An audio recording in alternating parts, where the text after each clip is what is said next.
How is everybody doing? We're gonna have I'm gonna try quick show. Hopefully have a quick show, get you all in and out of here. It's Monday, everybody gotta go to work. We're gonna get it in and get it out. And I don't like to repeat myself, so I don't really want to say too much that has not, you know what I mean, already, a lot of stuff has already been said. So for those of you who are not here or who have not been here or whatever, we do housekeeping. If you're new here, we do housekeeping. So please, where is the book? Please, I would appreciate it if you would hit that like button. If you would hit that like button for me, I would appreciate it. As always, you can go to donatebrown.com. You can go to patreon.com/ycarnell. Free to use. Subscribe to brown.com. Absolutely free. Subscribing to this channel. Absolutely free. Hitting that bell for me to get notifications. Costs you no money and you help what we are doing if you do that. January? Was it January the 30th? I thought I had the book image here up with me. But January the 30th, more than enough time. We have another book club, have another upcoming book club. I will get the during the break, I will get the image of the book. I thought I had it, but obviously I don't. So I will get that so I can put that up on the screen and everybody know you have more than enough time. There's no excuses, no excuse making. No, well, I didn't get to, and I didn't have a chance. It came up on me real fast. I didn't have a chance to do nothing. It was there. Well, I was watching and then it was gone. I was there, and then, it came up on me. It was the same month, Yvette. Why you put it in like that? No. You have all the way to the last Thursday in January, and I'll get the image for the book so everybody can get it. Have my copy. And I haven't read this one, so I'm gonna be reading this one with y'all. I haven't read it at all. I just read about it, so I will be reading this next book club book with you. So, fam, let's kind of get into it a little bit. Let's get into it as we do. There are some people who have mistaking some things. Well, that sounds like a weird sentence, Yvette. What is that? There are some people who have mistaken some things. It don't make much sense. I think we have gotten into the mode. And I told somebody this. I actually told a reporter this. A reporter asked me, well, isn't this person bold? Isn't this person that you're talking about, that we're discussing, isn't this person revolutionary? And I said, no, this person isn't either of those things. This person is sassy. And you have confused sassy with revolutionary. You have confused sassy with actually doing the work. You have confused being sassy on Twitter with actually doing something meaningful. Now, I'm not saying that people don't do meaningful things outside of Twitter, but when you see people on Twitter pop, that is not meaningful discourse. That is not meaningful exchange. That is being sassy. So we've had a lot of sassy people come our way. This is not a first for us. As ADOS, we had some sassiness we have a lot with the black blue chicks, right? A lot of sassy black activists who say they do the stuff on the ground, but the people who are actually doing stuff, ADOS, who are actually being active and actually involved in Project Takeover and actively at the Supreme Court, supporting the oldest Civil Rights Act of 1866. The people who you would think would be on our team are not on our team. They're just online being sassy. That's a problem. You have D-Ray. I got in an Uber in DC once, and the driver is like, "Are you D-Ray the activist?" And I say yes, only to realize that he was quite an ADOS believer. Now, first of all, we're not a cult. When you say believer, you're talking about some cultish stuff. You're a believer. No, we everything we have is anchored in data. That's not a belief. That's the reality of how and why we live. Understand when people are throwing real bad sassy shade. Because if you understand that, if you understand language, you'll understand that believer is a word that's left to, like, whether it, we don't even use believer. It should be religious, but we don't even use it that much for that anymore, because it's been used so much for other things and kind of things that, you wouldn't want to be associated with. But either way, we are politics. We're not about being a believer of one thing or another, D, right? But here you go. And I said, yes, I found out that he was an ADOS believer. We had an intense drive. No, it wasn't. You fold like a lawn chair, D-Ray. It was not intense. It really was something else hearing the arguments in quotations in real life. Now understand that when I go through here and talk about the sassy blue checks, understand that the arguments that we have made in real life have been around reparations, which is for ADOS specifically, is necessarily exclusionary, and around the black agenda. ADOS101.com is all there.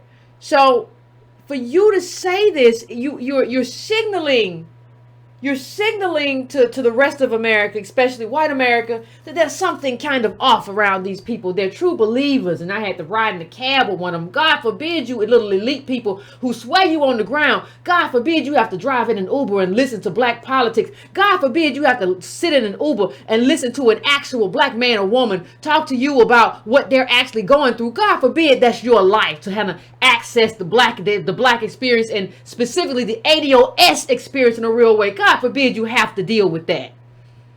Don't you just want to just ride your little blue vest into Aspen, don't you? You want to ride that little blue vest into Martha's Vineyard, don't you? God forbid. You got in this car and somebody talking politics when you're supposed to be about politics. Ain't that something? Ain't that something to deal with? Having to deal with the people you're supposed to be representing. Ain't that something? But he's not the only one that we've had to deal with. Let's just, I'm only going to go through a couple just because, like I said, quick show. Only going to go through a couple of them.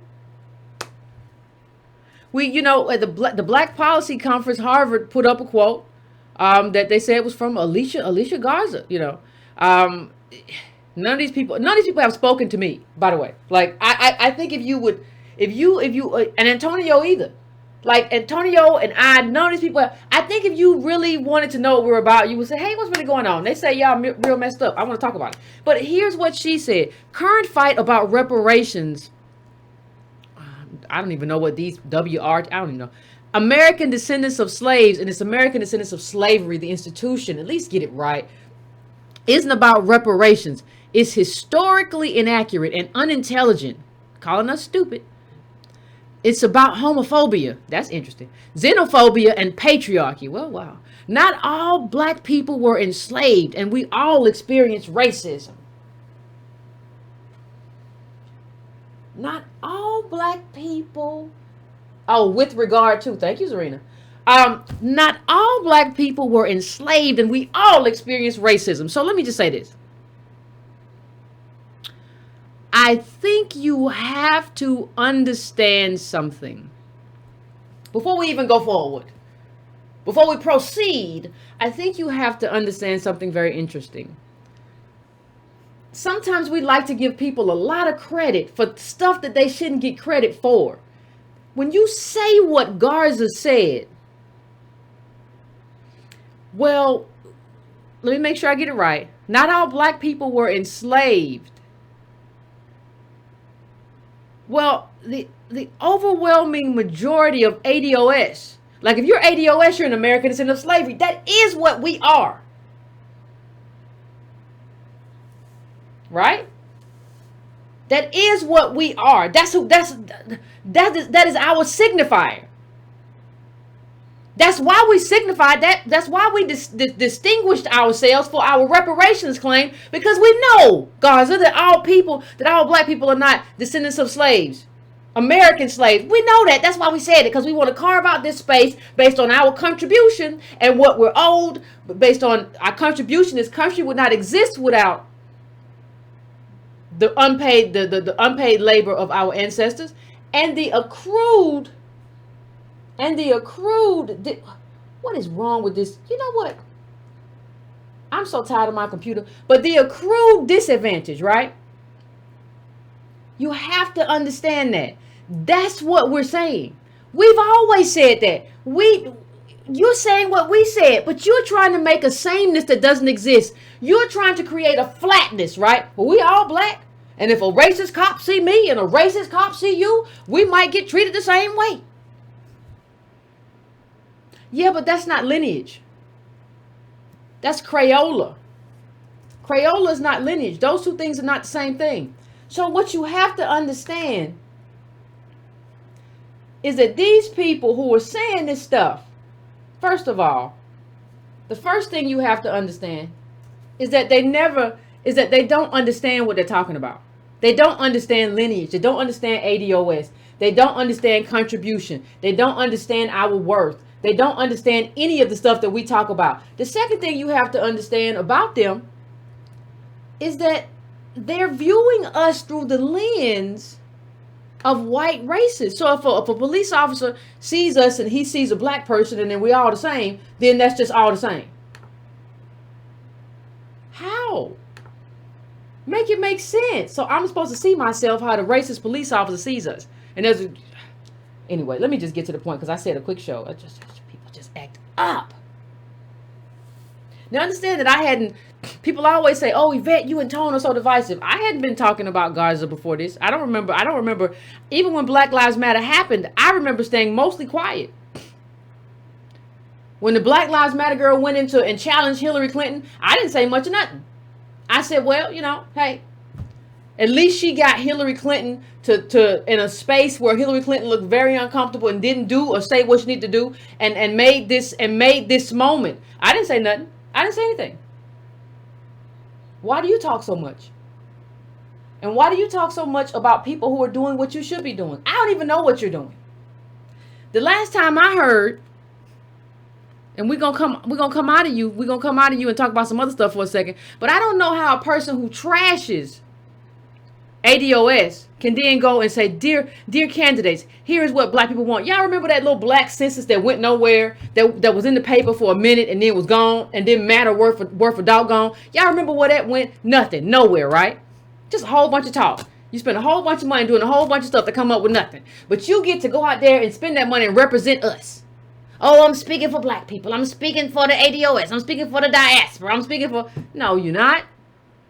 So I'm saying all that to say we've come through this whole space and all of the sassy blue checks have come for us. And now we have another sassy blue check who I have actually retweeted. I think, I want to say this and it doesn't necessarily matter, but I just want to set the record straight. Antonio interviewed the girl from Black Lives Matter who stood up to Hillary Clinton. We have not been antagonistic. I think sometimes we get a bad rap. What we do most of the time is come for people who come for us first.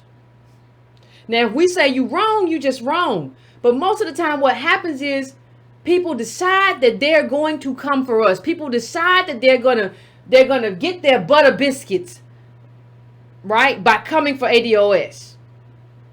That has nothing to do with us. And what we're trying to do, we supported, and you can go watch it. It's up on Antonio's channel still. The interview that he did with the young lady from Black Lives Matter. Go watch it. We have been more supportive than we're ever given credit for. But somehow,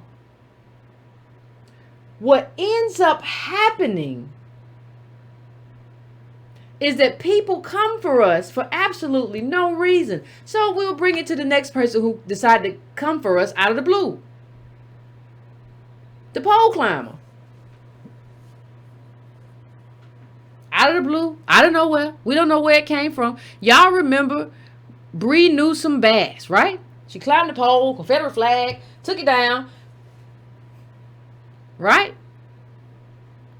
Do we have a recollection of that? And then she became a darling of the medias. I didn't know until I read about this earlier today, though, that this wasn't just her taking the flag down. This was in concert with some other leftists and white leftists and other people. And the whole plan was for a black woman, her, to take it down because she apparently had the idea, they say. And then they were going to, a white guy was going to help her down to show unity and solidarity. It was a whole concocted thing. But that's fine. That's fine. Ain't got nothing to do with me. But what I will say is she decided to be a part of sassy blue check Twitter. Out of nowhere. So here's what she said. Let me bring it up. Let me bring it up big for you.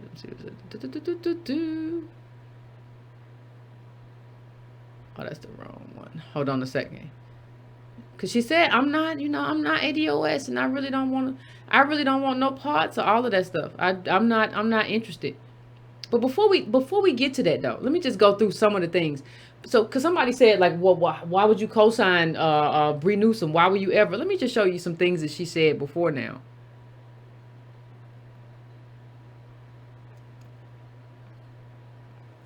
Reparations are a handout, but an entire economy and society organized around white colonizers stealing land, life, and liberty from people of African descent generation after generation for over 2 centuries and continuing into 2019. Yeah. You were talking it. You were talking it. You were talking all about it. You were saying that that's not, this sounds very pro reparations to me. Am I wrong?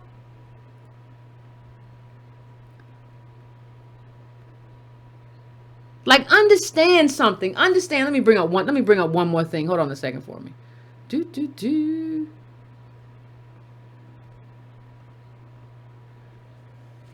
I mean, it sounds very like, yeah, y'all stole and we want it back.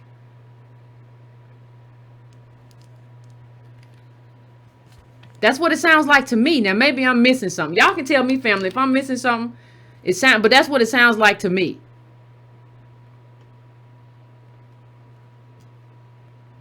That's what it sounds like to me. Let me go to another one.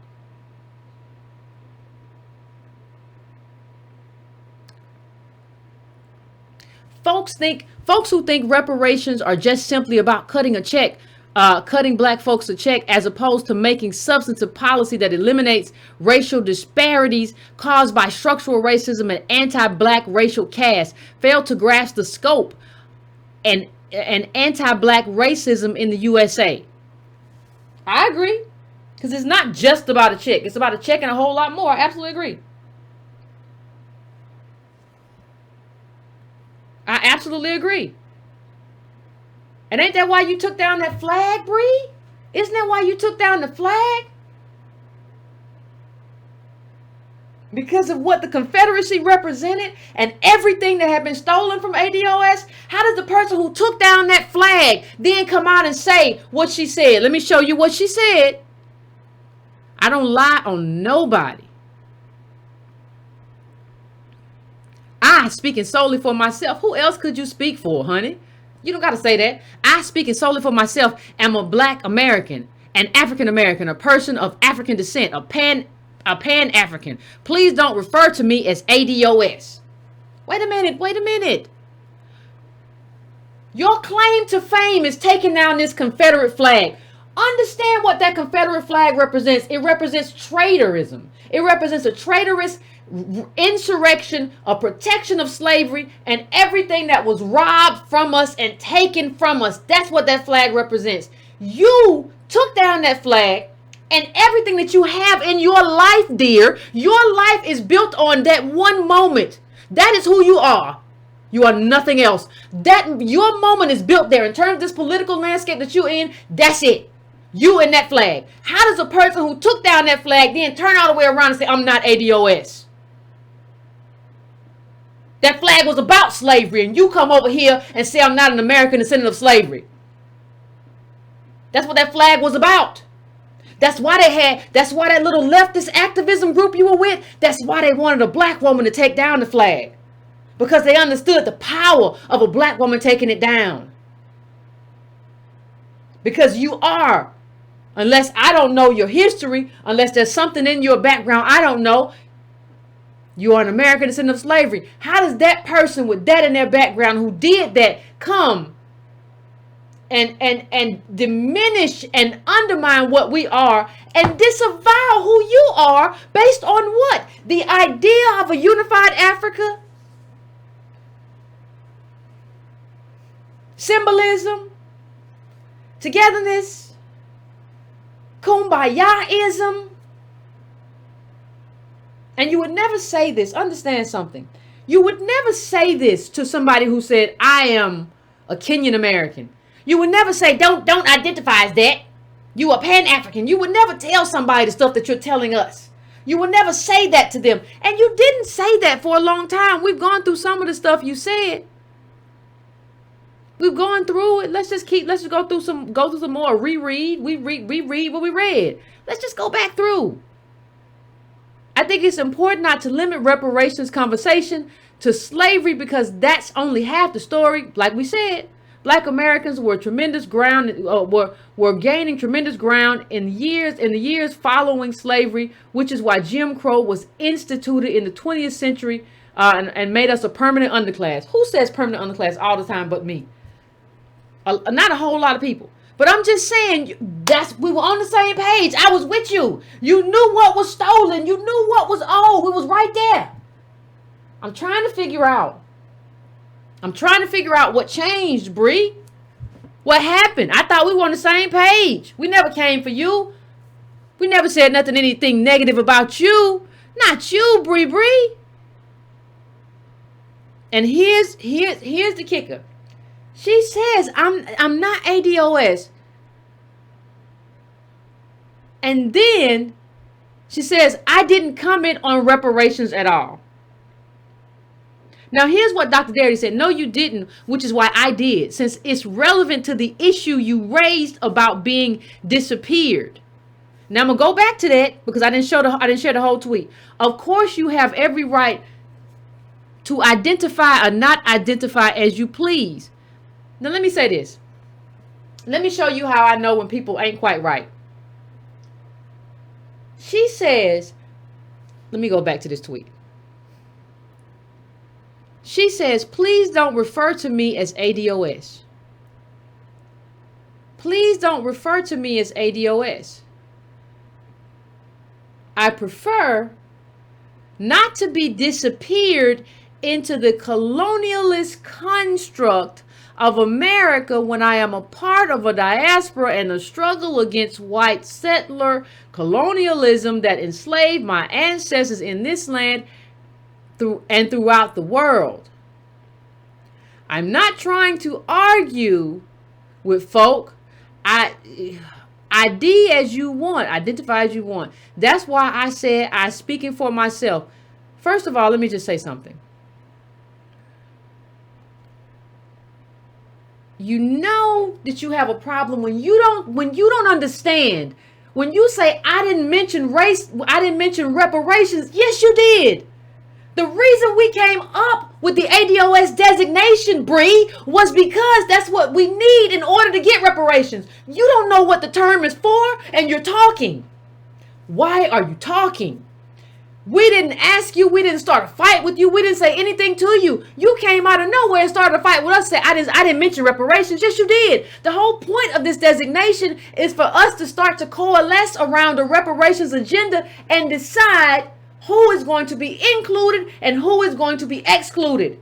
That's the whole point of American descendants of slavery, because that determines who comes from slavery. So you're ADOS. A lot of people can be black. A lot of people are minorities, but only a few people are ADOS in terms of, it's a majority in terms of black people, but we're talking about in terms of lineage. You have to define lineage in order to make a reparations case. So when you say I was talking about ADOS, I wasn't talking about reparations, you have no clue what you're talking about. You're ignorant of this whole discussion.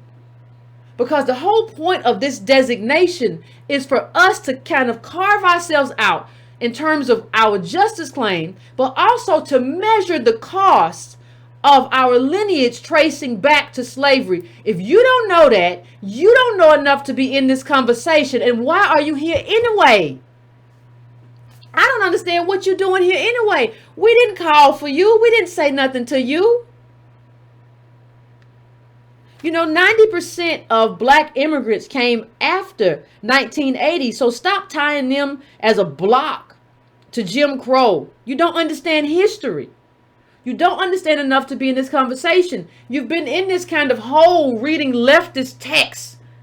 Because I can tell by the way you talk that you're just reading leftism with what you say. I can tell that you're deep into leftist theory, but you're not accessing the lived experience of ADOS people today. So let me tell you something. Your lived experience, my lived experience, the lived experience of everybody who's in this chat, all ADOS people, is far more important than the leftist theorists that they've told you to read. I know what they do. I've been down this whole road with leftism, and they tell you, well, you see, you haven't read enough of this theory. There's a whole canon over here of theory that explains why we have to just all be in it together. And you have to read the theory, Yvette, the theory.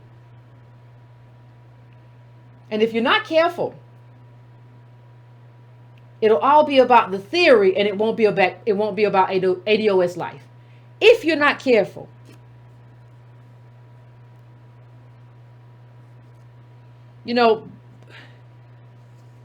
Only 800,000 immigrants before, I think it was 1980, when you talk about, and it was mostly Caribbeans. So it's 7.5 million now. See, I don't think you know enough, Bree, to like have this conversation. Because this whole conversation, you just came in, you know what it's like, honestly. It's almost like somebody comes into a conversation that you're having, or comes into your house and starts yelling and acting a fool. And then when you say like, hey, that's not cool, they have a problem, because we didn't come to you. We never said, and so I'm never the one to say, oh, somebody must have told a black woman, because everybody says it's about me. Oh, Heifer must have put Yvette up to it. Oh, it must have been white supremacists. So I always push back kind of when people say somebody must have put you up to something, because black women have minds of our own, and black people, we have minds of our own. We don't need nobody to be putting us up to nothing. But it's just strange to me that you came out of nowhere to distance yourself from us. Let me see if I can find the other tweet. There was another tweet where she said something else. Child was just talking and talking and talking. Oh, she came out and tried to play the victim. So you come out here and basically distance. See, when you distance yourself from us, understand that people who haven't heard of us, especially your white followers who've never heard of us, are like, oh, this must be some stuff because I like Bree and she ain't with this stuff. It must be bad. So you opened up a whole can of worms on us. New suspicions, new allegations, new confusion. You started something. Sometimes, Bree, you can just shut up. There are some thoughts, Bree, you can keep to yourself. Unless you're up to something, just shut up. You don't have to tweet everything you think, Sassy Twitter. Sassy Twitter just got to be sassy. I'm just speaking for myself, but I tell you what, don't refer to me as this. Don't nobody care. Why don't you just go and handle your business? You said you was baking bread or something. Go bake bread. Do whatever you do. You don't got to refer to us all the time. You ain't got to talk about us all the time. We didn't ask you to put our name in your mouth. If you didn't want to deal with it, you didn't have to deal with it. But you could have. Everybody love to talk about sister friend and sisterhood. But all the people that talk about, they'll never hit me up on Twitter or nowhere else. Say, Yvette, can we have a conversation? But you's a sister. I'm down with black women. You's a lie. So let me just say what she said when she played the victim role. Bless everyone who's concerned about ADOS. You couldn't even put the word in because you didn't want that heat. These people are cowards. Anyway, bless everyone who's concerned about ADOS being mad at me, but I promise it hasn't made a bit of difference in my day.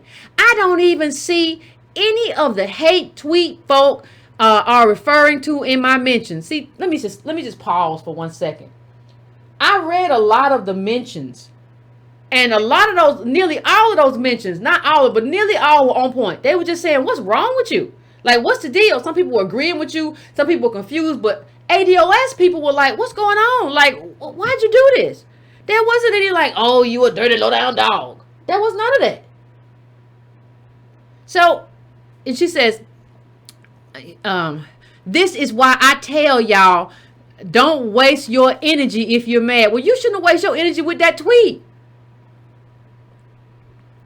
If one tweet from me is enough to shake or undermine what it is you're doing, then whatever you're doing is probably mad shaky. on its own. Another reason to save your energy for that instead of sending tweets while I'm cheerily offline cooking and baking and not thinking about it. Oh, you sassy girl, you sassy, but you wrong, but you sassy. Sassy Twitter. Sassy Twitter girl. Sassy Twitter will throw a rock and be like, I don't know why y'all talking about me. Now you came out of nowhere. ADOS, we were all minding our business and doing black people's business. Been over there on the been over there at the Supreme Court. Y'all was. Bravo to y'all again. Y'all was over there handling that business. We doing Project Takeover. Wasn't nobody thinking about Bree Newsome bad. Wasn't nobody thinking about you. All of a sudden, you want to put our name in your mouth and just to tell everybody, I'm not with them. I just want you to know I'm not one of them. I prefer to be Pan-Africanist and blah, blah, blah, blah, blah, and gobbledygook and blah, blah, blah, blah, blah, blah, blah. And then when we come and we say, hey, what are you doing? What is this about? What put a bee in your bonnet today? Oh my God, these people are adding me and they're talking to me, and I can't believe they keep talking about me, and I'm trying to bake in my kitchen. All I want to do is make spaghettis, and here they come. What's wrong with ADOS? They such harassers. Child, if you don't stop.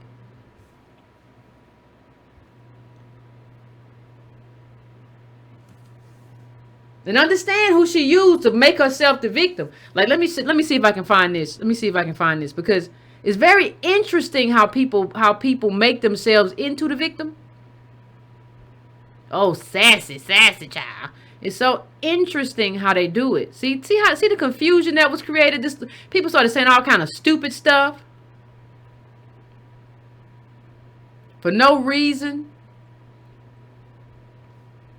And so Antonio put this up, and she replied to it. Now, she hasn't replied to me. Understand, she tried to use a black man to make herself the victim.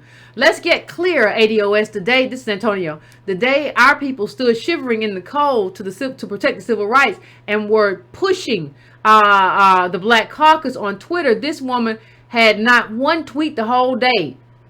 The day was 11/13/19, but she's not ADOS, blah, blah, blah, blah. It's worse than that. She took a whole month off Twitter. It's a lot of hothouse flowers out here. Listen, I take time for my mental health just as much as everybody else. But some of y'all are full of crap. You took a whole month off, but you're gonna be the leader of Negroes. You don't get to take a whole month off. You get a weekend, child. What you doing? What are you doing? So I'm trying to find this one. Because she tried this. This was her response to Antonio. Here it is. I found it.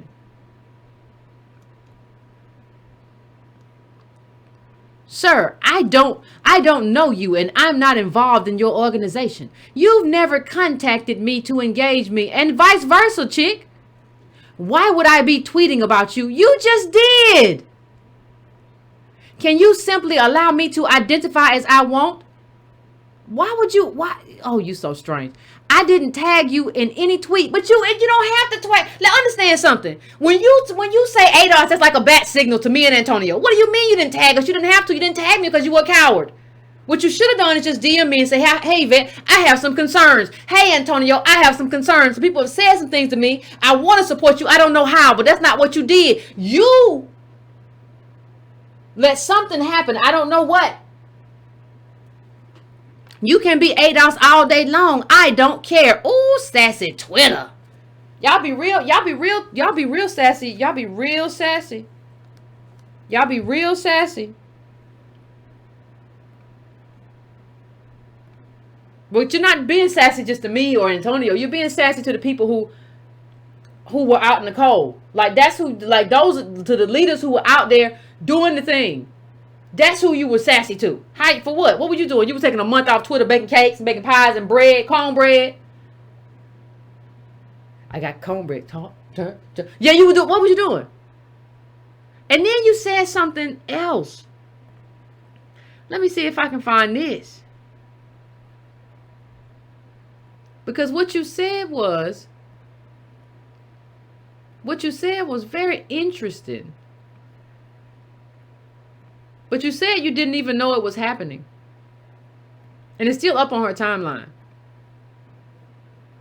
She said that she didn't even know. Hold on. She said she didn't even know that the Supreme Court, she had no idea.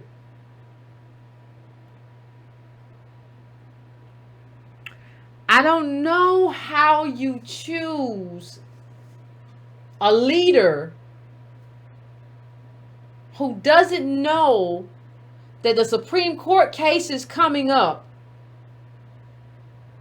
about the Civil Rights Act of 1866 because they were doing self-care or whatever the hell. I don't know. You probably was doing DACA. I don't know, because you said in your thing that you fight for all poor people. I don't know.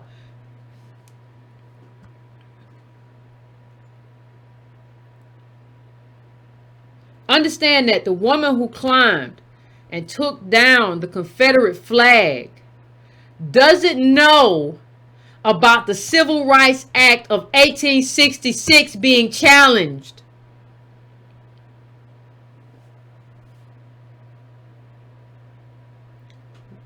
You should have never climbed up that pole. If what you were just going to give us was vapid leftism, you should have never climbed up a pole to take down a Confederate flag. If you don't want to be ADOS and that's not what you're into because you don't want to own the work that has to be done in this space, you should have never took down that flag. You want to take down the Confederate flag. Understand when the Civil War, we're talking about 1865, they're talking about the Civil Rights Act of 1866. That goes hand in hand with that Confederate flag that you took down.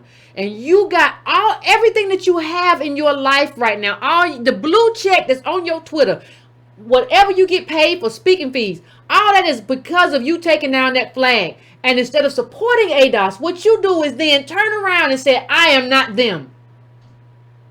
I am not these people, and they are not me, and I do not represent them. I want to be Pan-African. That wasn't a Pan-African flag that you were dealing with, right? That was an insurrectionist flag. That's that Confederate flag to protect slavery. If you wanted to be red, black, and green, you could have been that. You should have been that then. You don't get to now run off. I don't know who these people think they are. I really don't. Let me see if I can find this one where she said something stupid. No, I had it.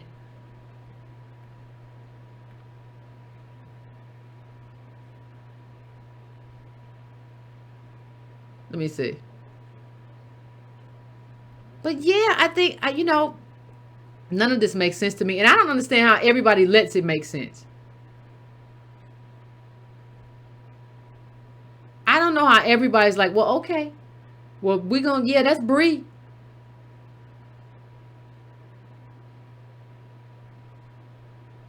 That's her. And here's what she said a while ago. I don't understand how everything changed. This was like 2017. Just explain what happened. I don't know how you switched up so quick. Well, and she was talking about the debt ceiling, how people say you can't pay for stuff and what's worth what and all that. And she says, will debt ceiling be raised high enough to cover reparations to Black America for 100 years of free labor? I want a return of the capital that made capitalism possible. We can discuss the rest after that happens. That sounds a lot like where I am. So where did you go? Because we could have used you in this fight. Because you went from that to this. You went from that to this right here. You went from believing in it to the white elite will not be giving us any amount of reparations which might disrupt the racial wealth gap or white supremacy. They will give enough to say we did it. Now stop talking about slavery as we continue to exploit and kill you for having dark skin and African ancestors. Nobody's just killing people having dark skin. Ask like the Indian heads of Silicon Valley companies. They have dark skin and like for the most part they have access whiteness. I don't know what you're talking about. So you know, it's all very odd. This is the oddest. It's just all odd. That's a bigger version of it. That's a bigger version of it. Let me pull something else up too. Hold on. Where is it at? Because there's something else where she talks about, you know, a lot of people, and I said this before, but get caught up in the theory of race as opposed to reparations. And I think Bree Newsome Bass is one of those people where you get caught up in like this theory as opposed to like the reality of race every day in America for ADOS people. Okay, so here we go. Hold on a second. Okay, here we go. I found it. Here's what she says. Here's her kind of like rationale for why she's not for like race specific stuff. There has to be privilege in being white, and whiteness has to be associated with elitism for the capitalist system to operate. There is no plan for equal participation among the races. They allow limited access to non-white people purely to maintain social stability within racism. I therefore see no ultimate liberation for myself in anything that doesn't necessitate the liberation of all poor people, all enslaved people, and all people of African descent wherever they reside geographically, because we all exist under the global white capitalist colonialist system. Oh, this is gobbledygook theory. This is gobbledygook theory.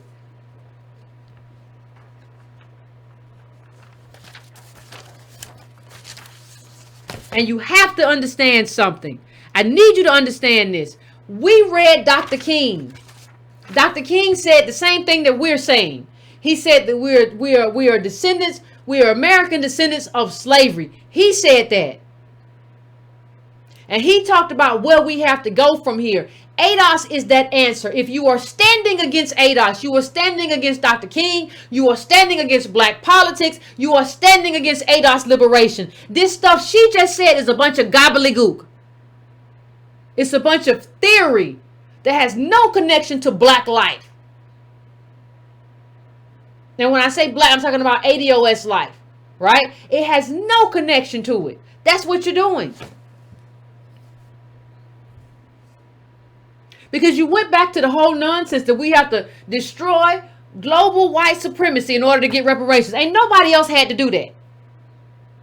You come to the conclusion until everybody's free, nobody can be free. That's not true, because this stuff changes all the time. Hierarchies shift and move all the time. Other people access whiteness all the time who are darker than us. We can access it too. Your problem is that somebody got to be on the bottom. Well, that's the way capitalism works, and I wish it would be different. But maybe it's somebody else's turn, honey. How sassy is that? This stuff is just a dodge where they get a bunch of, where the leftists get black people out here talking about, well, we all just got to fight for everybody. We all just got to be out here. Don't nobody do politics that way but you. We some dodo birds out here in the political world. Well, we just got to be there for everybody. We just got to fight for everybody. We got to take down the globalist system of capitalism and globally, everybody got to be free. And if everybody ain't going to be free, nobody's going to be free. You understand that, right? And then you wonder why you dizzy.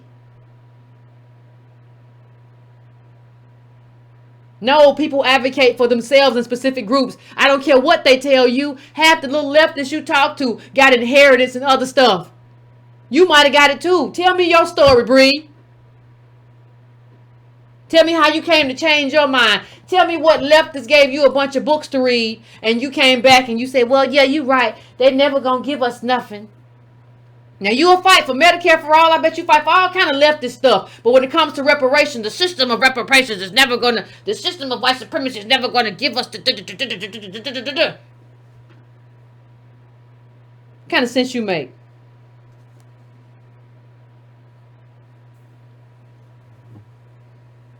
What kind of sense do you make? What kind of sense does any of that make? It's idiocy.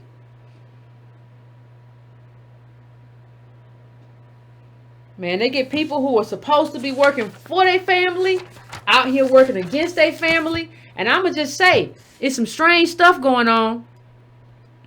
I'm going to just put it out here. As soon as I find it, y'all know I can't find nothing. Not today. My eyes not working right. But it's some strange stuff. Strange bedfellows. I guess strange. I guess people are right. Like, politics make strange bedfellows or whatever. Maybe it's not too strange, but it's some weird stuff going on. In terms of who is aligning with who and all of this stuff. So I hear you Bree talking bad about ADOS. And then all of a sudden I see you making girl talk with Nicole Hannah-Jones. And I know what our history, and I'm not saying nothing. But I'm saying that like your position now your position makes absolutely no sense. Because because us making ADOS a distinction ties to reparations. Nicole Hannah-Jones, this is a recent tweet like yesterday, is in favor of reparations. You have a problem with us telling us it's never going to happen and you don't want to be ADOS, even though ADOS is a designation to make it easier to get reparations. So you have a problem with us. You want to tell the world that you ain't us, but you want to co-sign Nicole Hannah-Jones and kind of sniggle. Girl, you be just as messy as me. You cause as much problems as me, girl. Make it make sense. That's all I'm saying. That's it. You told me it was never going to happen. You told us the white construct. And did you tell Nicole Hannah-Jones that? Did you tell Ida Bay that it ain't never going to happen? You just told us. You understand that the ADOS designation is for, like, reparations. And that's what it's for. But you distanced yourself from that. And then you ran to Nicole Hannah-Jones and said, like, girl, you just as much a troublemaker as me, girl. Did y'all have a conversation before you did that? I just want to know. I'm just asking questions. I don't know. I'm just asking questions. Was there a conversation you had before that? What's going on behind closed doors? I want to hear it all in front of the doors. I want to hear everything in front of the door. I don't like the behind the closed doors. Because why y'all tell me ain't nothing going to happen? And then we just got to go along and be the same and globalize and make everybody free. Make everybody free. Right? We got to make everybody free. And ain't no freedom unless we make everybody around the world free with that dodo bird stuff. Here is the life that we're living. Assets by race. I want you to, let me move this up a little bit. I want you to see that. You see that little bottom black? All the way there? You see white? But let me see. You see how Hispanic is right next to you? Other is green. Private businesses is blue. I mean, private business is dark blue. Real estate is light blue. That's what we are. And you have Bree Newsome saying, well, we got to make everybody free or we can't be free. We have to have global liberation or there won't be liberation. Right? These people are starving us out. And the leaders that you have are co-signing madness. Understand that. Just understand that.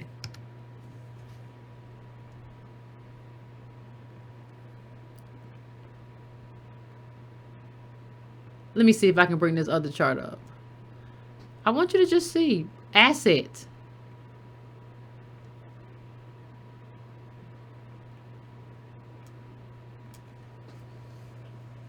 You're going to start at the top, work all the way down.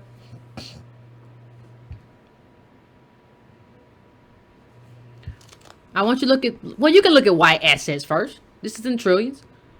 What you going to do with that? 23 trillion in real estate alone. You black right there with Hispanics. We don't know. Those blacks aren't broken up, so we don't know who they are. Let's go down to the bottom. Yeah. See it all the way through. We got nothing. I don't know how else to say it.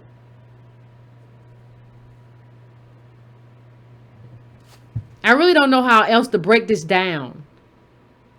We have a lot of people who are living good lives, who are telling us that we can't have anything or advocate for ourselves specifically until everybody else gets what they need. Let me just go through the middle. Did I skip through the middle of this chart?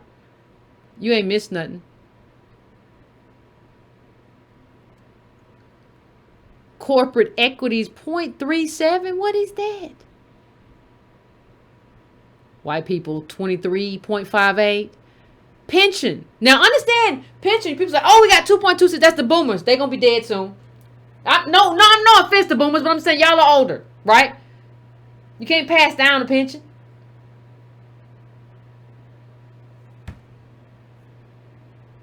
You can't. The wealth is dying. Like the wealth was based on a particular moment in time and people accessing it. How much of this stuff is held in pensions and real estate, which is homes? That's boomers. That's not us. We have nothing. And you have Bree Newsome and everybody else, Bree Newsome Bass or whatever, and everybody else telling us that we shouldn't advocate for ourselves while we drown. That's like telling us we should not advocate for a life raft as we're going down. Heck, we should be elite. Forget just being equal. We should be an elite group. We built the country. This country is ours. What do you mean? Well, everybody can't be free to nobody. This is theory. This is putting theory over life experience and the situation that we endure every day. Y'all see this chart all the time, but we can look at it one more time. For the new people in the house. Bottom 50% of black households worth less than $1. Look at this top. Look at this top decile. What is this? Who is this? That's the you know who that is? That's the boomers. That's their real estate. That's their pension. That's their everything. So I'm going to go to the phone. Of course I wasn't early like I said I was. Just get to talking. And then I want to hear what you all have to say because I don't even understand. Yeah, somebody said she's giving an all lives matter talk. Yes, what it is. Like when you black and you pull down a Confederate flag, right? And then you come up and you say all lives matter. We got to get all poor people on the same page and we got to do a global poverty revolution. It's a fantastical idea that's never going to happen. And you shouldn't have pulled down a Confederate flag. If that was your view, you should have pulled down some kind of world flag. Pull down a UN flag. What are you doing? You've built your whole career off a lie that you were going to advocate, that you were advocating for ADOS, and that's not what you were doing. So stop. Okay? So I'm going to go to break, come back, and we're going to have a conversation.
All right, fam, we are back. I didn't find the book image, but I think Kunta for Life Mod got y'all hooked up.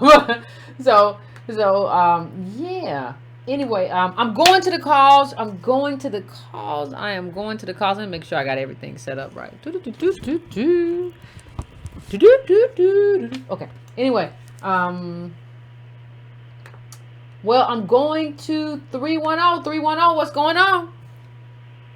What up, this Tone Talks? I thought I should call in because the young lady mentioned my name. You know, one of the things that I think is happening is, ironically, I think that, you know, it's a trip when somebody does something so, underhanded, I guess you can use. It was like slick talk. And then tries to play victim, and then basically tries to play on the whole archetype of black men to me as menacing or victimizers. What I said wasn't making you a victim. I just was responding to the ignorance of the statement.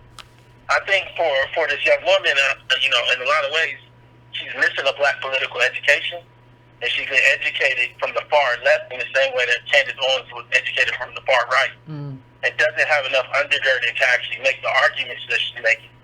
I myself have shown, like you said, great amount of support for different things I've seen that I don't advocate for everything they talk about, but like, when they do something like the young woman that had the sign with Hillary Clinton, I interviewed her for an hour. It's on my channel. I didn't necessarily agree with everything the young woman said.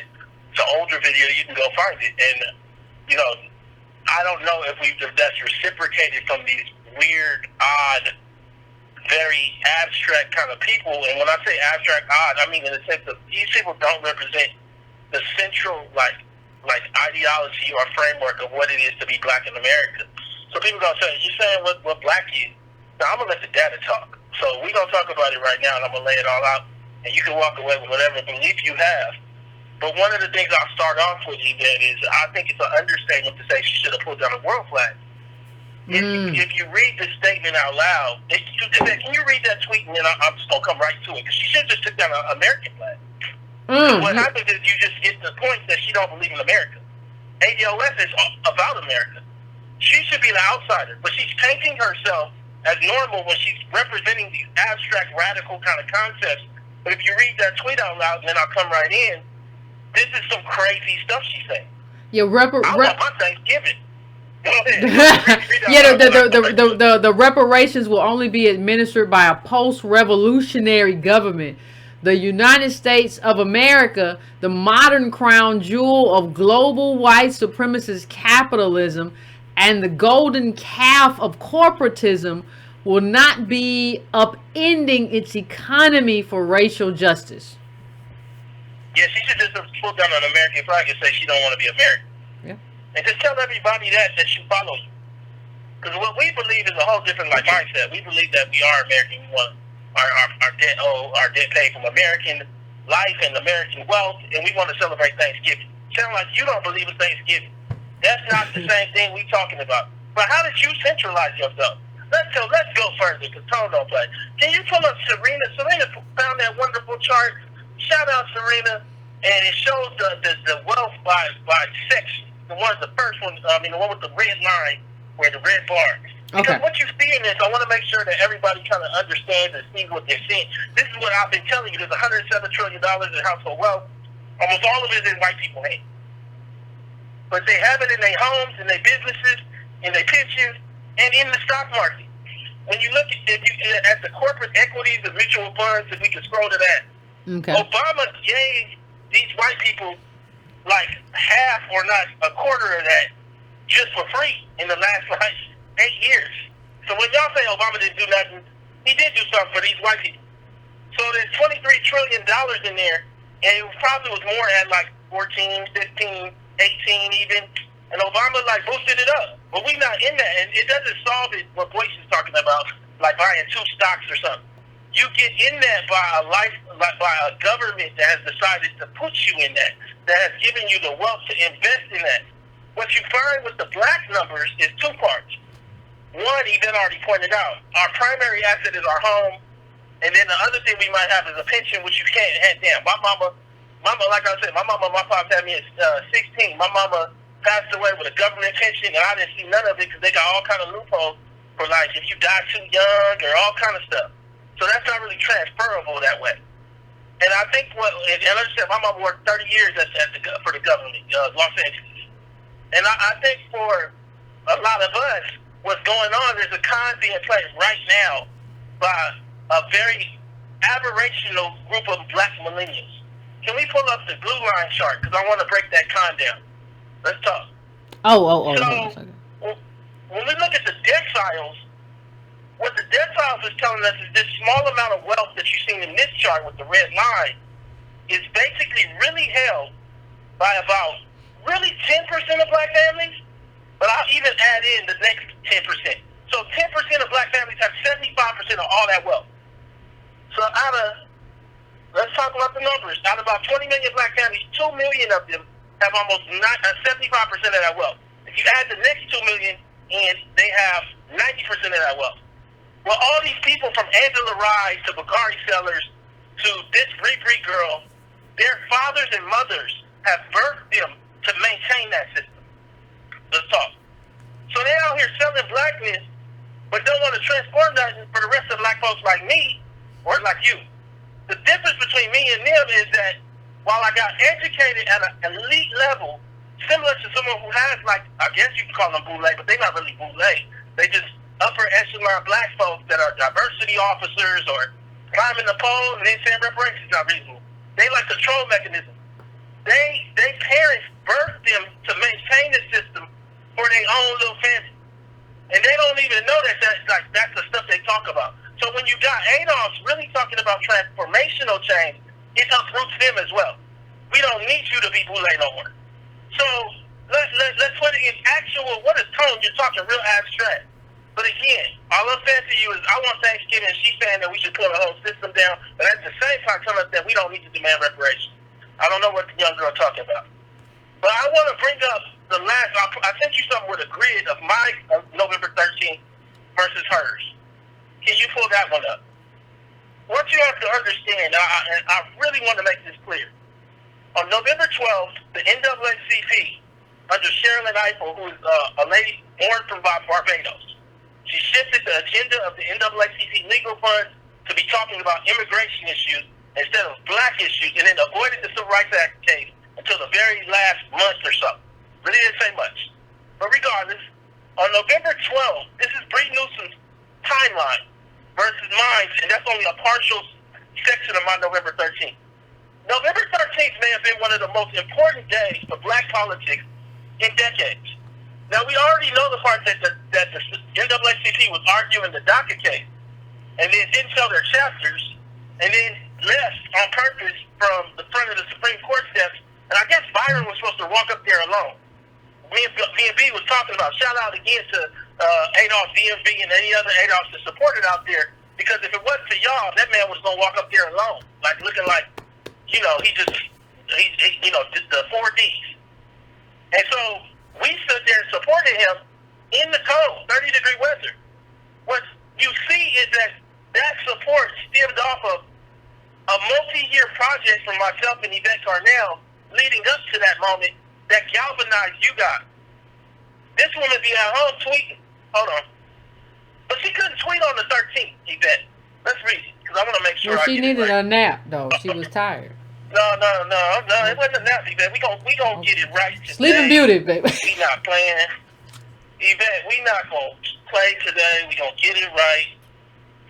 On the 12th, the day before, the Supreme Court is set to hear a case that is supposed to eviscerate the original Civil Rights Act that not only gives civil rights to black folks, but to all folks. Come on. That led to any sense of equality in the Constitution with the 14th Amendment. On the 12th, she said, peace. I ghost on social media at times, but I'm all right. I'm still here. This past month, I've been hyper-focused on hitting deadlines, both with creative projects and grassroots organizing. And when not working, I wanted to be off my devices and fully present with loved ones. This woman playing, dog. When you look at my 13th, the whole day is the Civil Rights Act of 1866, pressuring Black Caucus members, supporting Adolf that are on the steps, giving any kind of information that I can get that might be out there in the news media cycle. But on the 13th, let's look. She got that tweet on the 12th, Yvette, and then she come back on the 14th. What happened to her 13th? We could either say, on one hand, she just didn't know, because what she said is similar to what the NAACP head of youth leadership said to us. I didn't know about y'all rally. This woman, Bree, said, I didn't know about y'all event. So the Supreme Court case about the original Civil Rights Act, the woman that climbed the pole, whose daddy is supposedly, I guess, some kind of involved with civil rights or dean of Howard or something, this young woman didn't know and called it the Adolf event. So while we working, while we risking our name, because I've been called a Russian sympathizer. I don't know no Russian. Understand that Jay-Z did business with a Russian that is tied to Putin. That's the guy that owns the Brooklyn Nets. Nobody calls Jay-Z a Russian sympathizer, but he did real business with a guy that's tied to Putin, the guy that owns the Nets, the Brooklyn Nets. I don't know no Russian. Yvette don't know no Russian. I don't. I really don't. We got to deal with that to kind of push back and give the support that black folks is here, so the Black Caucus does what they're supposed to do and represents the interests of black people. But this woman on the 13th, she was cooking cookies, or she said she needed some me time. Well, she said she was baking, Tone. She was baking some stuff now. And I'm saying to you, I have no idea why she's here. I have no idea why she mentioned Adolf. What I do know is that from the background to the foreground, when I say the background, look, people will say, you're saying what blackness is. No, the data tells us what blackness is. Middle black family earns $30,000. If your family is boule and your daddy is a dean, you really are going to have a hard time understanding what the black folks like me had to go through where your mama sometimes didn't have enough food. Oh, that's not all black people. You don't know the numbers. I don't know how to talk to you. Yeah, that's almost like a lot of black people all through the 80s and the 90s. No, they didn't have your daddy. And I'm just saying to you, people will say, you're shaming her for having wealth. No, I'm bringing a framework to why she don't understand black people now. Fundamentally, part of the problem is that she's speaking for us and don't know us. But then at the same time, she moves from a language of imperialism to telling us not to say, basically, don't be American. You got to be American your whole goddamn life. You got to have all the best privileges from having that bootleg jacket. But then we can't be American. Okay, hold up. But then you're gonna go from that to sister girl this, which is Nicole Hannah Jones. You're gonna use all the black colloquialism. This is the game. This is the con. On full display. I'm saying I didn't have no intention of saying nothing about this woman today or yesterday. What I am saying is there's no reason that she should have that platform. Because on the 13th, when the Civil Rights Act, the original Civil Rights Act, was on the table, this woman went silent. Now, whether that's on purpose or whether that's on accident, regardless, she went silent. And I'm saying to you, once you go silent, ain't no apology fixing that. I'll leave it at that. Woo! Tone came in here and scorched the whole thing and then said, I'm going to leave it at that. Oh, Lord have mercy. All right. Appreciate it, Tone, as always. Woo-hoo-hoo-hoo-hoo. Went silent. Want to represent us, and you went silent on that day. You was doing stuff. You went from the 12th to the 14th. What were you doing? That is very curious. How did you go quiet and silent, and why? Oh, it's a lot going on. Okay, but I'm going to get to the calls, fam. I know y'all want to get to the calls, so please, everybody try to be concise, and please don't nobody call in here acting crazy and shouting and hollering and calling names. Can everybody behave? The little man last week, he was acting up. Just, if you have a disagreement, that's fine. I'm not opposed to disagreement, but behave. I'm going to 832, but I have two 832, so 8322. 8322. I'm coming to you. What's your name? Where you calling from? What's on your mind? Hello, Yvette. Hey, what's going on? Hello? Hey! Hi. My name is Lamont. I'm from Houston. I just recently started listening to you. I wish you all the power in the world. Oh, thank you. I can tell you that there are plenty of people who don't really understand what you're doing. My opinion is this. Okay. You got... Because I've experienced it myself, where I wanted to start another organization, and all in a new city, and all the black people there, April Randolph or whatever, Front Lash, they tell me, well, you can come and help, but we don't need another organization. It would be in the best interest of all of those people who say that they've been fighting for reparations. They got these organizations they've been doing it for 20 years. They need to really get on board with you. Because in 20 years, you haven't accomplished anything. But they haven't accomplished anything. You have a serious method to get it done by focusing on what's happening here in America. Those other people talking about we need some global thing, it's not going to happen on a global level. It can't happen on a global level. Every person from African descent, no matter where they are, Europe, Asia, wherever, they have to fight for their own at that time. Mm-hmm. You know, where they are. We are here in America. That's why it's American descendants of slaves. Exactly. And I appreciate what you're doing. Now, people get confused when you talk about reparations because they don't really give you enough time to understand what you're really talking about. Because, you know, I don't think you just talk about money. No, okay? No. Because reparations mean, in my opinion, these institutionalized racism has to be dealt with as well. Of course. You know, when we get the money, we have to have programs in places and banks where we can go and put that money to use.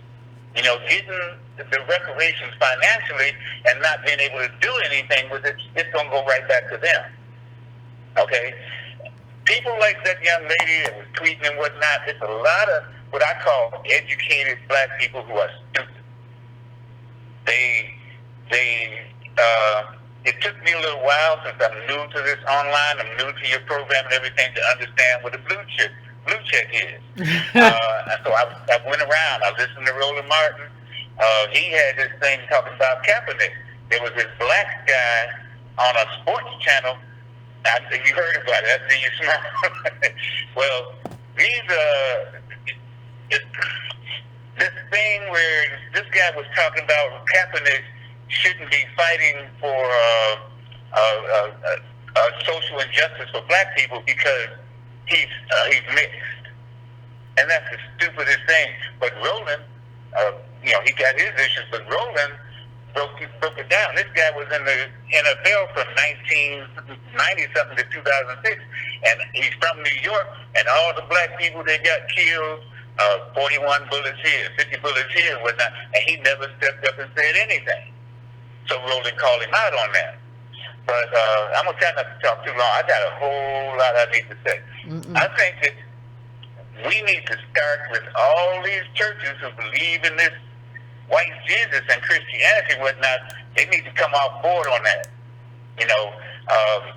Tariq has his issues. He's got the history. You got the connection.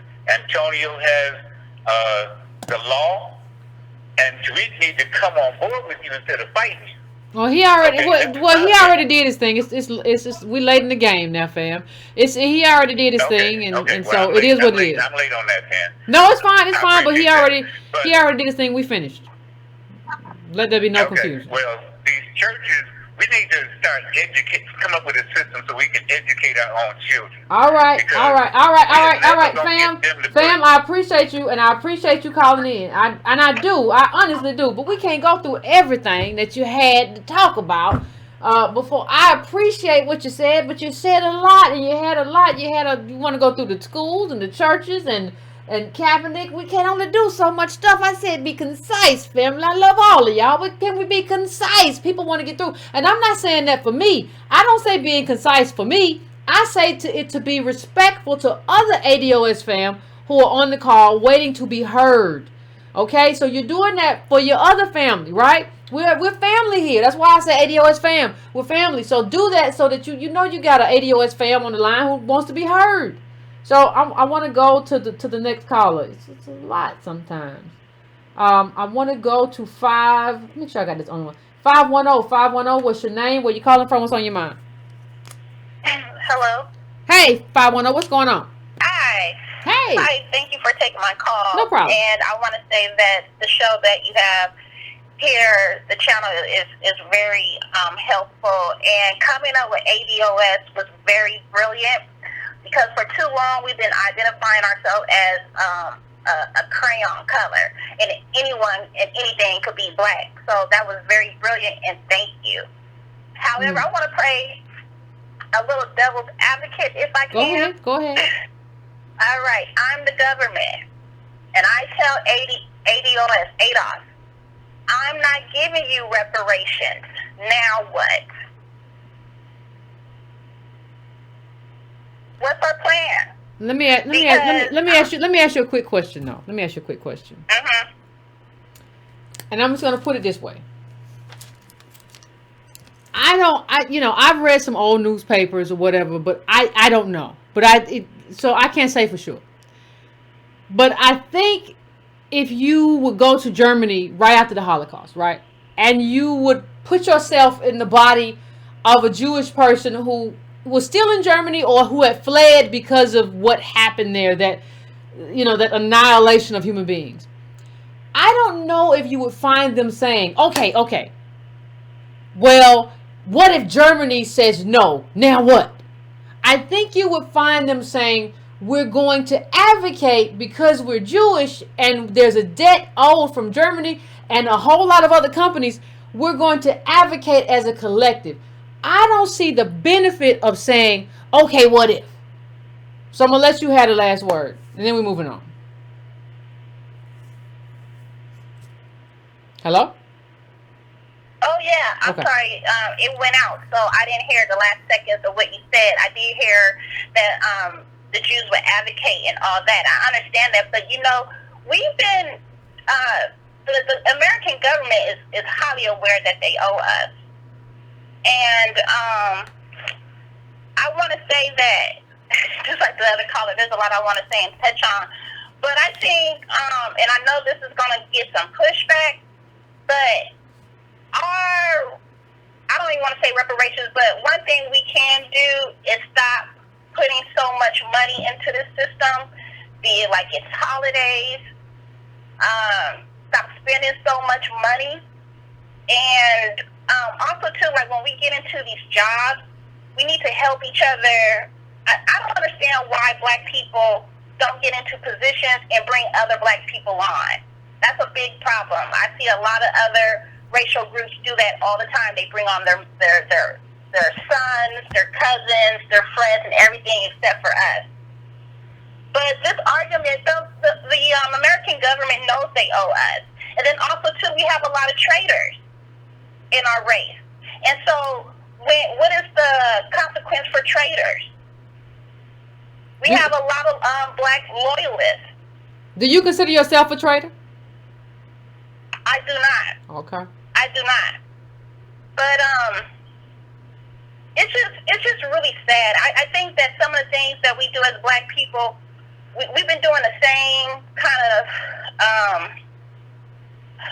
we've been taking the same kind of route that hasn't been panning out. We need to just do something different.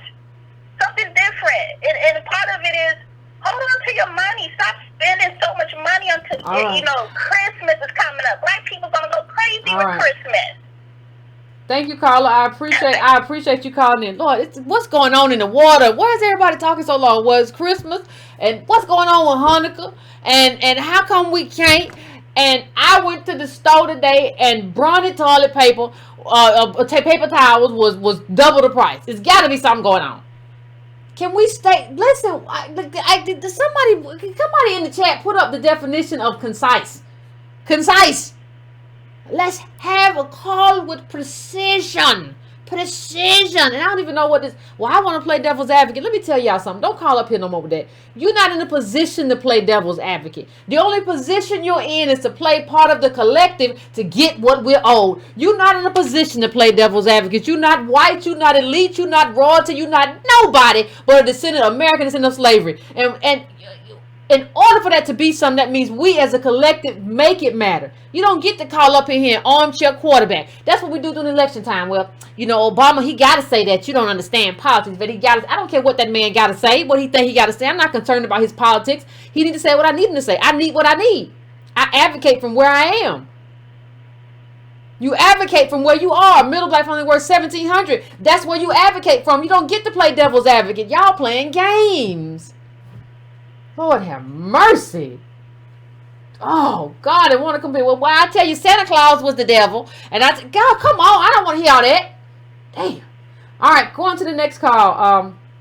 Going to 651. 651, what's your name? Where you calling from? What's on your mind? Peace, this is Trey. I'm calling from St. Paul, Minnesota. Hey, what's going on?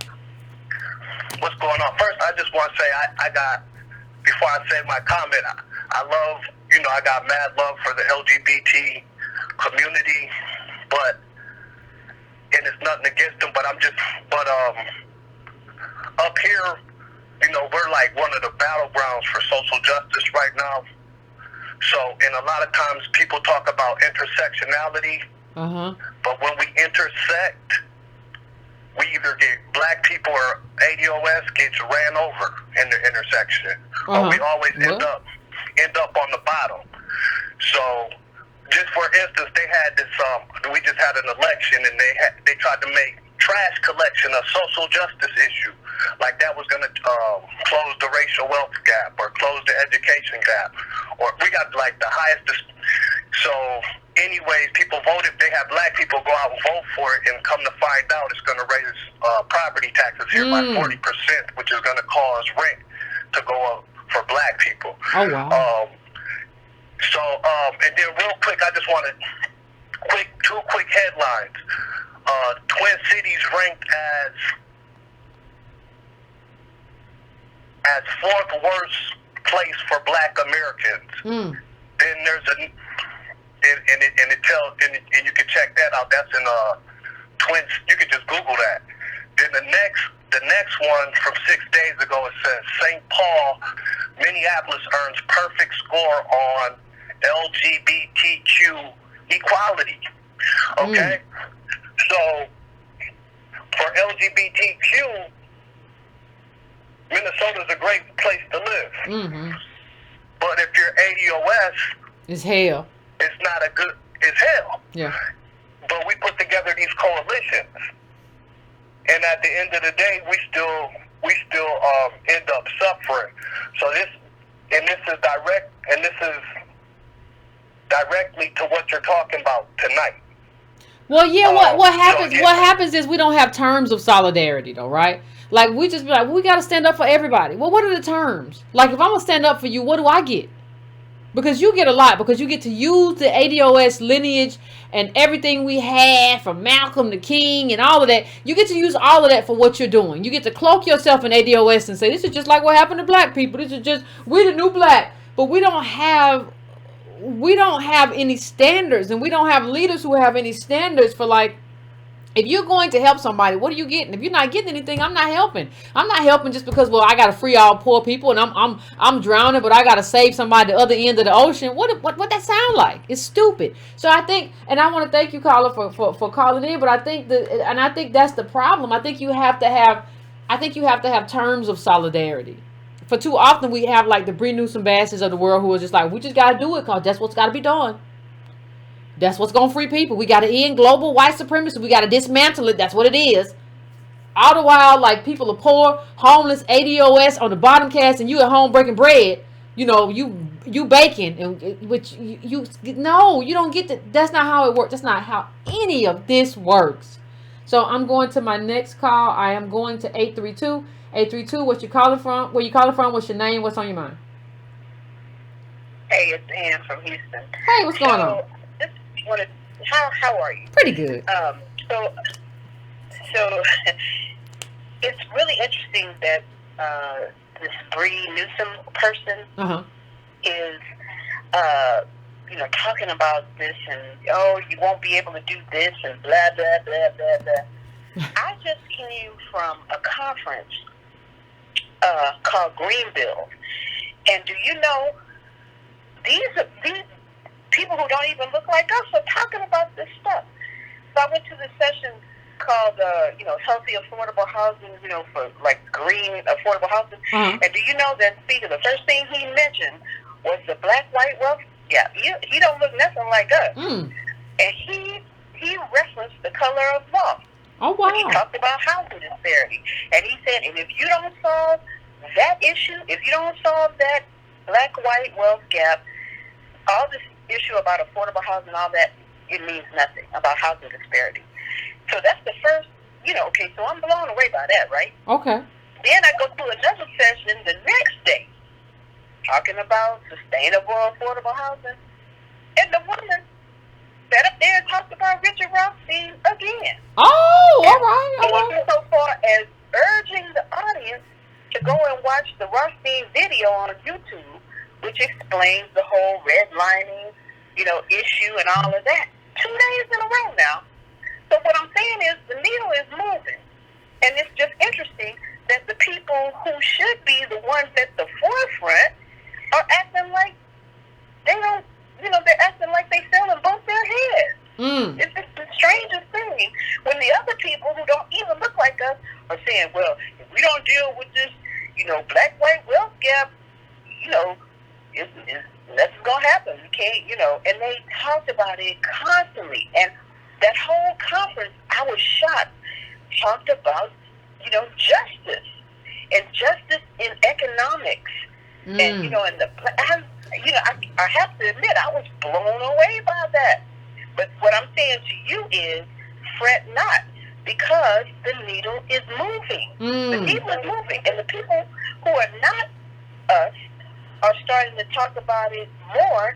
And that's what I'm saying. Where is this person coming from acting like, like, duh. That's what's so odd to me. It's odd. Yeah. No, I agree with you. And I think, a lot of people, well, not a lot of people, but some people are, they're just bragging about being on the cover of the New York Times. No, that was regardless of how it came off and how it was written.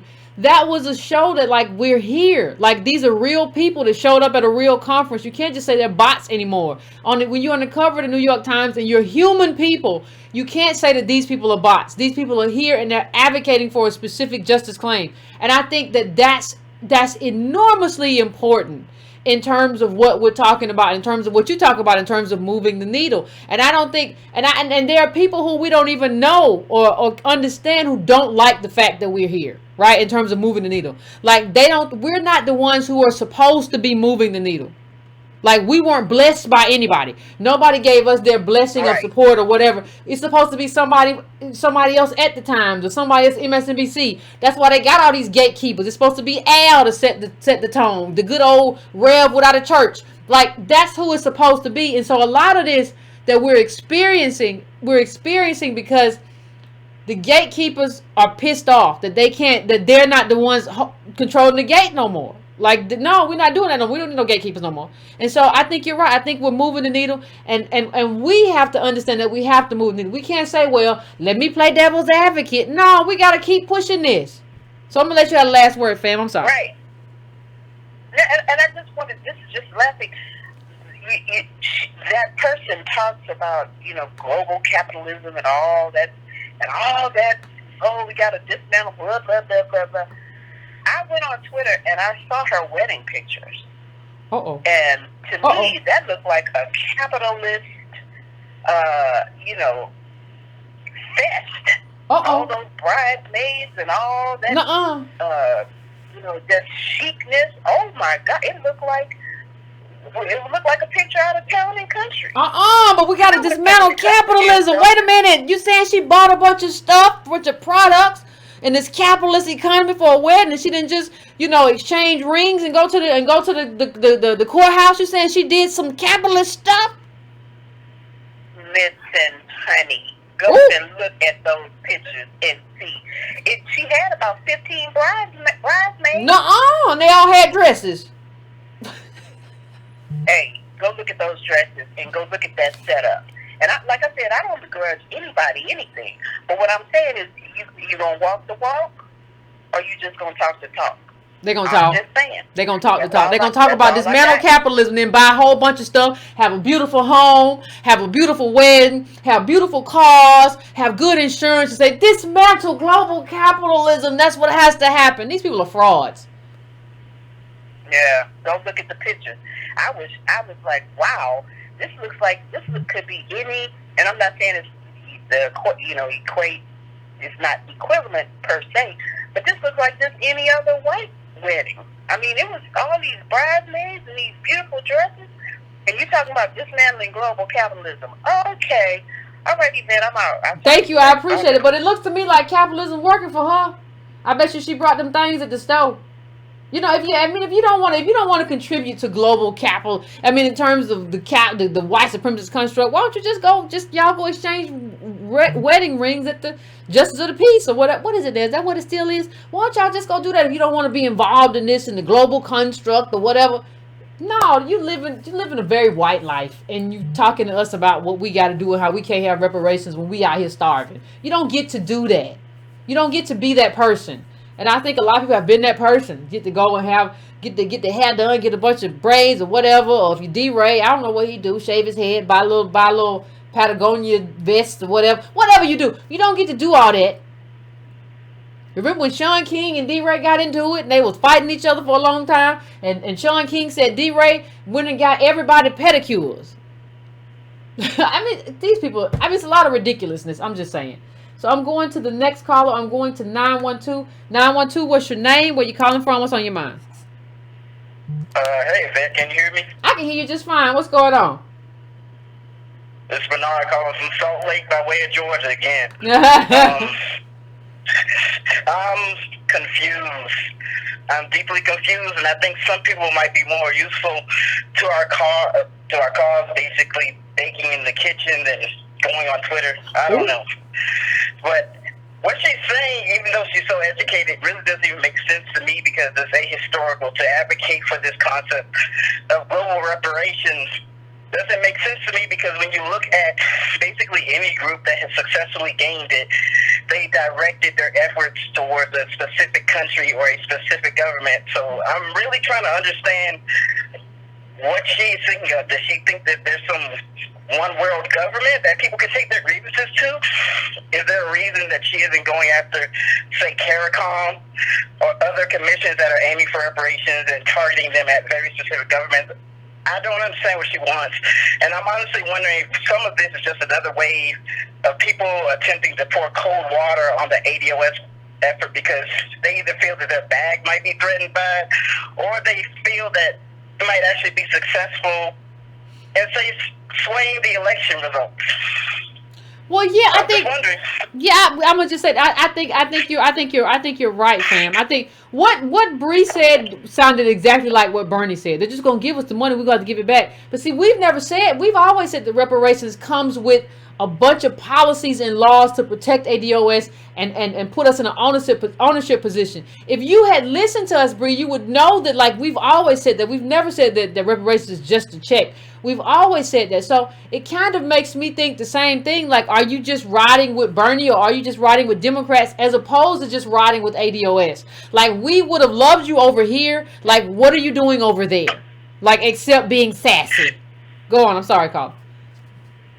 That's honestly why this talk about being devil's advocate and often leftists like to cite the polls on reparations because I guess they're concerned. Again, I called a while back talking about how they seem concerned about the reparations talk too.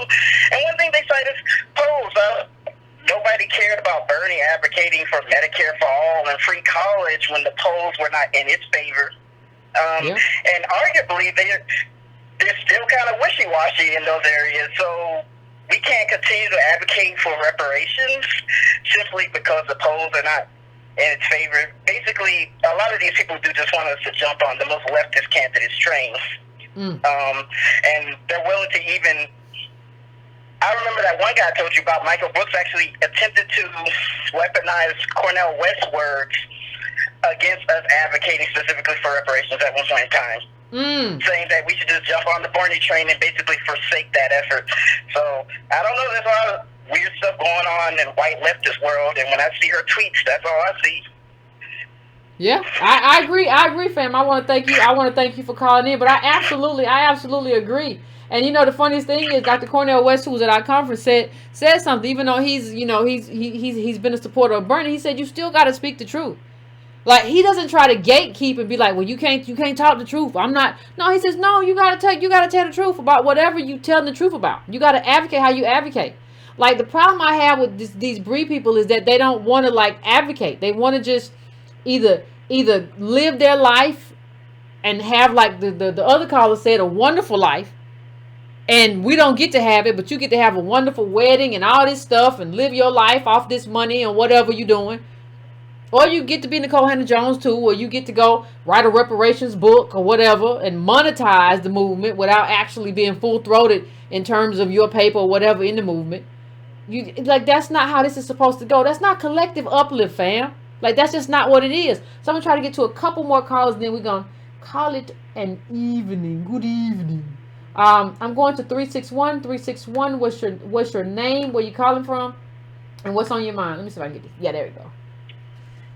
Hi, Yvette. This is Marcus from Corpus Christi, Texas. Hey, Marcus. I'm pretty good. How are you? All right. Just one or two things. You know, that graphic that you and Antonio pulled up about 15 minutes ago should be ingrained in everyone's mind as to the what is to come if we do not act accordingly. And what I mean by that is doing just what we're doing now. And just as these fools, they're like these cockroaches that come from underneath the baseboard whenever the lights are out, and they think that there's some crumbs on the floor, so they come out in the darkness, so that they don't get stepped on. They come out with these outrageous premonitions of black folks and the directions that they will take if they fight for this, or if they say this, if they do this, that, and the other. But this young lady, it was very surprising to read the tweets that this young lady put out, and the inconsistencies. Yeah. From the time. Now, see, I didn't know that this was her, the woman that went up that flagpole, took down the Confederate flag and everything else. But having someone like that comment on a comment in opposition, I should say, as to how, not what we feel, but what we know, what the data that we see, the numbers that we see, the graphic that you just pulled up, the indifference in wealth, particularly between black and white. And we're not talking about Hispanic, Asian, and others. We're talking black and white here. So, Dr. Claude Anderson had mentioned something a few weeks back that was so chilling. He said that, and this is in relation to the numbers that you just showed. Mm-hmm. He said that 2053, if we do not act right now, right here, right now, not tomorrow, right now, we're beating this drum right now, the black community will be bankrupt. Well, that's actually a study. There was a study. We've talked about it here many times. There was a study that the black wealth number was going to zero by 2053, and that was it Dr. Asante? I think I'm trying to figure. I can't remember the name off the top of my head, but that was it was in the Guardian too, that black wealth is going to zero. So yeah, it is what it is. I mean, we have to get active and get activated. And playing devil's advocate ain't gonna get us there, and being sassy about leftism ain't gonna get us there. We have to be very specific in terms of like what we advocate for. So I want to thank you for calling in, Carl. I'm gonna end the call right there, only because I want to bring in one more call. I'm gonna pick one more person to come in and have a conversation, and then that will be it for the evening. So I'm going to 765. What's your name? Where you calling from? What's on your mind? What's going on, Yvette? How the heck did I wind up being the last caller? You gotta make it count. Well, man, between all the callers, I got a few things I want to address. Since I'm the last caller. First, I want to address the devil's advocate caller. She said, what did she say? What if everybody said no? Well, the simple answer to that is you keep fighting. You don't just tuck in and say, well, I guess we tried. You keep fighting. You don't stop fighting. The Jewish never stopped fighting. I'm sure at the beginning when Jewish was like, we want reparations, Germans was like, no, they didn't say, oh, well, I guess we don't get it. They kept fighting. So that's the honest answer to that question.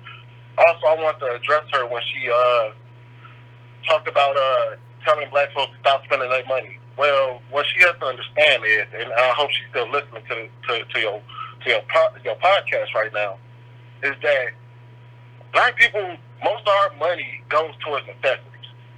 We don't really frivolously spend like she claims we do, and not only do we not frivolously spend, we're not even targeted in most markets. You know what I mean? We don't make enough to be anybody's target. Target demographic when it comes to consumerism. Even Nike targets demographics that make $250,000 or more.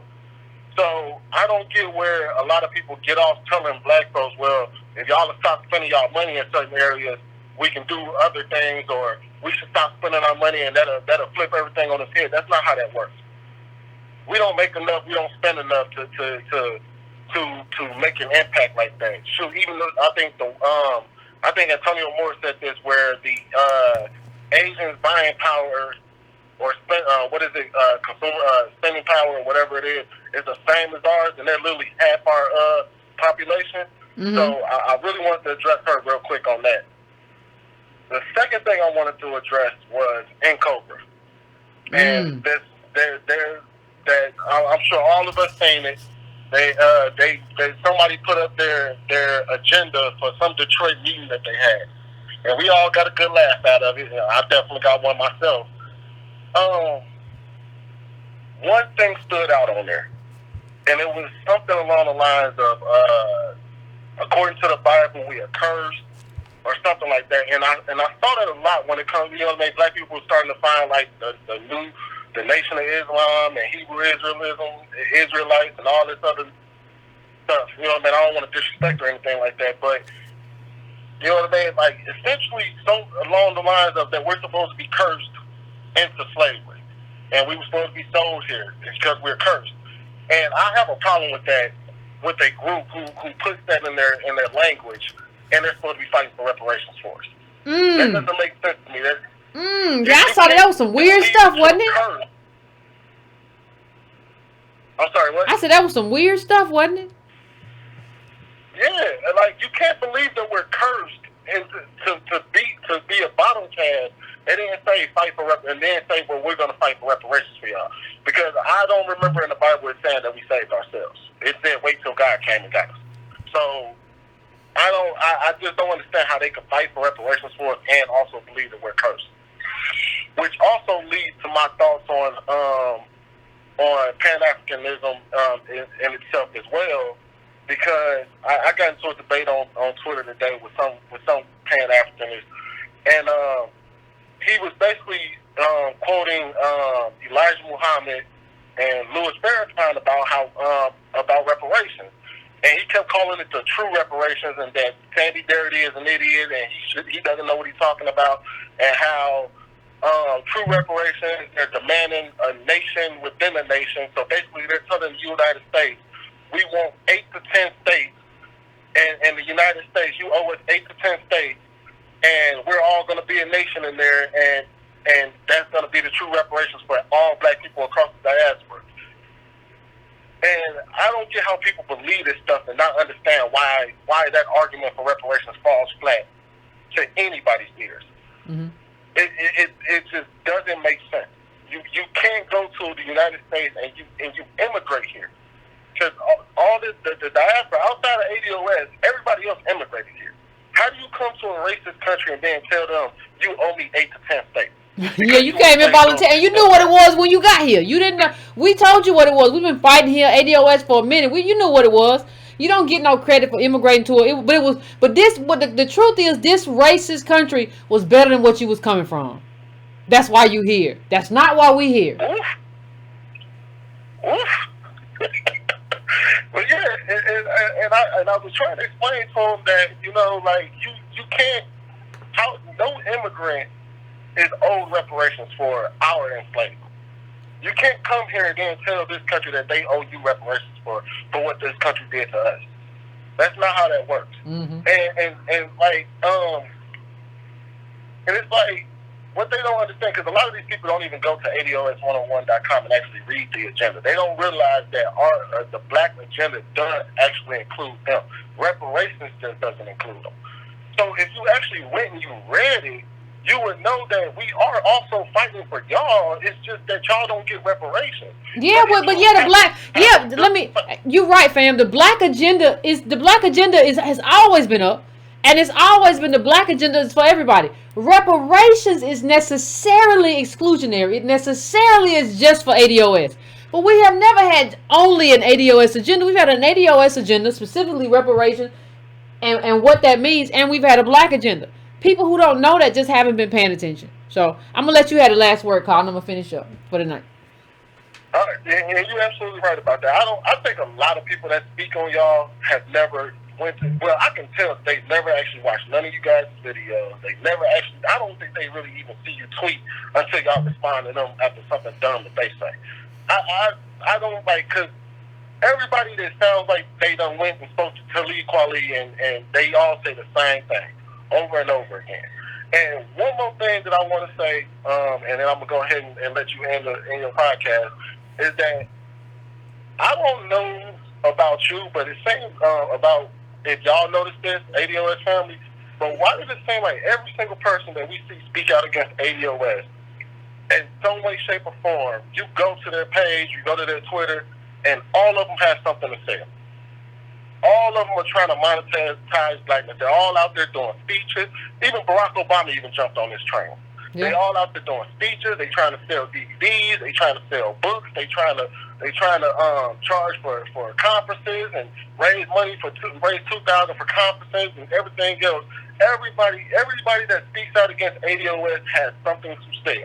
Yeah, because that's the game. Let me and thank you, fam. I appreciate it. I'm gonna let you go so I can get on out of here. But that's the game. That's the game. Like, I don't think we understand that if ADOS stays poor, there are a lot of people who benefit by saying, well, you know, you could just get it with DVDs, you could get it with flashcards, you could get it with this, you could get it with my leftist activism. You know, there are a lot of people that need this Discord and stuff to keep going. Like, I'm happy. ADOS, we get what we need, we get the protections, we get the reparations, we get the agenda. Good. I'm gonna go off this. Let's go, let's get it. I don't need to be in this space.